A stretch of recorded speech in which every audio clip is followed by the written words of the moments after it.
మాట్లాడుతూ ఉంటే ఏదంటే వాళ్ళు ప్రజలు చూస్తూ ఉన్నారు ఎవరు పనిచేస్తారు ఎవరు పనిచేస్తలేరు అని వాళ్ళే మనకు రేపు రిజల్ట్ చెప్తూ ఉంటారు.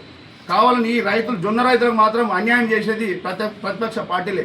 ఎందుకంటే వాళ్ళను ఇట్లా ఖరాబు ఉన్నాయని చెప్పి మా నాణ్యత లేదని చెప్పి మనంతలో మనమే రోడ్డుకెక్కి చెప్పి క్లుప్తంగా రాష్ట్రం మొత్తం తెలిసి ఆ కేంద్ర ప్రభుత్వం తెలిసేదాకా కూడా వీళ్ళు అధ్యక్షుడు అది వాళ్ళ విజ్ఞతగా వదిలేస్తూ ఉన్నాం. ఎందుకంటే ఇలా సమస్య ఉన్నప్పుడు క్షేత్రస్థాయిలో పోయి క్షేత్రస్థాయిని వాళ్ళకి సాల్వేషన్ చేయాలి. ఖచ్చితంగా మేము మా ఎమ్మెల్యే గారికి చెప్తాం. ఇక్కడ ఉన్న యంత్రాంగం ఏదైతుందో ఆఫీసర్స్ ఏదైతుందో సంబంధించిన ఆఫీసర్స్ వాళ్ళు విధులకు బాధ్యత ఉండాలి. ఒక మన కోఆపరేట్లా నువ్వు ఒక సాలరీ తీసుకుంటూ రైతుల పక్షాన ఉండి రైతులకు ఇబ్బంది కాకుండా అటెండర్ చేసే పని పోయి ధర్నాలకు కూర్చున్నావంటే నీ అది ఎంతవరకు రాజకీయం మనకు అర్థమవుతూ ఉన్నది. ఎందుకంటే అధికారులు అపోజిషన్ పార్టీ ఒక్కటై ఇలా రైతులను నాశనం చేసే కుట్ర పనుకున్నారు. దయచేసి ఇక్కడికైనా రైతులకు ఇబ్బంది పడ్డది ఇంకా ఇబ్బంది కాకుండా మీరు వాళ్లకు గౌరవించి ప్రతి బ్యాగు శాంపిల్ సేకరించి ఫస్ట్ అందులో సుమారుగా 1500 బ్యాగుల వరకు మంచి జొన్నలు ఉన్నాయి. అవి పంపించి ఒక 300 నుంచి 400 బ్యాగుల వరకు మట్టి పిల్ల ఉందో ఏదైతే ఉందో వాళ్ళకి జాలి పెట్టుకుంటే అందరు రైతులకు ఇబ్బంది లేదు. నిన్నడు కూడా 21 మంది రైతులది ఒక వెహికల్ పోయింది. అట్లా రోజు ఒక 20-30 మంది రైతులది అలా చేసుకుంటూ పంపిస్తే అది రైతులకు న్యాయం చేసినట్టు ఉంటుంది.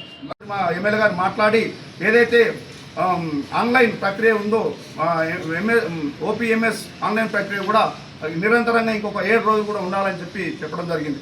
ఏదైతే ఇన్ని రోజులు ఒక 10 సంవత్సరాల నుంచి కూడా మక్కలు కేంద్రం లేకుండే ఇక్కడ జొన్నల కేంద్రం లేకుండే అంతా ఎమ్మెల్యే గారితో ఇది సహకారం జరిగింది. ఇంకా ఉన్న ఏదైతే 2000 క్వింటాల వరకు కంపల్సరీ మాట్లాడి మట్టికున్న ఇప్పటికైనా ఆ అధికారులు మార్కెట్ సంబంధించిన అధికారులు కొనుగోలు చేసేటోళ్ళు ఎట్లా ఉండాలంటే పారదర్శకంగా ఉండాలి. వాళ్ళు విధులకు ఏంటంటే రైతుల గోస అర్థం చేసుకునేటట్టు ఉండాలి.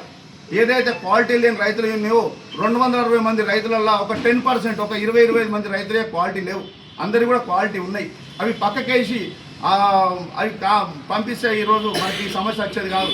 ఆఫీసర్ల నిర్లక్ష్యం కేంద్ర ప్రభుత్వం ఏదైతే గౌరవ మన పార్లమెంట్ సభ్యులు రఘునందన్ రావు సార్ కూడా మాట్లాడడం జరిగింది. రఘునందన్ రావు సార్ మాట్లాడినా కూడా 10 days కూడా సమస్య సాల్వేషన్ కాలే. మాజీ శాసనసభ్యులు ఫోన్ కాన్ఫరెన్స్లో రైతులు కూడా ఉన్నారు. వాళ్ళతో మాట్లాడేటప్పుడు సాల్వేషన్ అయ్యి ఒక 350-400 బస్సాలు తెల్లారి కూడా మళ్ళీ ఒక 400 బస్సాలు కూడా పోయినాయి.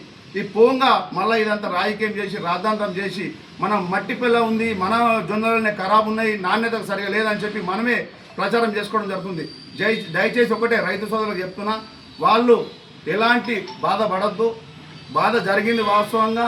అది క్షేత్రస్థాయి ఆఫీసర్లు చేసిన తప్పుకు కేంద్ర ప్రభుత్వం చేసే ఈ నిబంధనలకు మన గౌరవ మంత్రివర్యులు తుమ్మల నాగేశ్వరరావు కూడా మా ఎమ్మెల్యే గారు కూడా రాత్రి ఒక 15 నిమిషాలు మాట్లాడడం జరిగింది. అంటే వాళ్ళు కూడా ఖచ్చితంగా ఇది ఏదైనా సరే వాళ్ళు జాలి పడుతున్నారు. కంపల్సరీ కూడా పోతాయి, ఆధారపడే అవసరం లేదు. అభివృద్ధి పదానికి వస్తే రామంపేట టౌన్కు 15 కోట్ల రూపాయలు నగరాభివృద్ధి నిధులు వచ్చినాయి. ఎక్కడో పెండింగ్ అయిన పనులు కూడా అన్నీ జరుగుతూ ఉన్నాయి. ఎన్నో ఇందిరమ్మ ఇళ్ళు వచ్చినాయి. ఈరోజు కరెంటుకు వస్తే 200 యూనిట్ల కరెంటు అది ఉంది, ఉచితంగా ఉన్నది. మన సన్న బియ్యం వస్తున్నాయి, బస్ ఫీ వస్తుంది. 200 కోట్ల వరకు ఇంటిగ్రేటెడ్ మన స్కూల్ కూడా రామపేట పట్టణానికి మంజూరు చేయడం జరిగింది. మండల్లో కూడా అన్ని రోడ్స్ కానీ డ్రైన్స్ కానీ ప్రతి సర్పంచ్ ప్రతి కాంగ్రెస్ కుటుంబ సభ్యులు అందరూ కూడా అప్రూవల్ మా ఎమ్మెల్యే గారికి కూడా పంపడం జరిగింది. ఇదేదైతే 2.5 సంవత్సరాలు అవుతుందో ఆ 2.5 సంవత్సరాలే ఇంకా కొన్ని వర్కులు అవుతుంది, ఇంకా అయ్యేది కూడా ఉంది. ఇంకా కూడా మా గౌరవ ఎమ్మెల్యే గారికి కూడా స్పెషల్గా కాన్స్టిట్యుయెన్సీ అభివృద్ధికి ఇంకా అదన నిధులు రావాలని చెప్పి ప్రతి ఒక్కరు కోరడం జరుగుతూ ఉంది. ఏదైతే పనిచేస్తున్న ప్రభుత్వాన్ని పనిచేస్తున్న నాయకులను ఏదో రాజకీయ కక్ష కోసం ఏదో మన ఇబ్బందులు పెట్టి అది చేసి ధర్నాలు రాస్తారోకాలు చేస్తే ఎలాంటి సమస్య అది సాల్వేషన్ కాదు.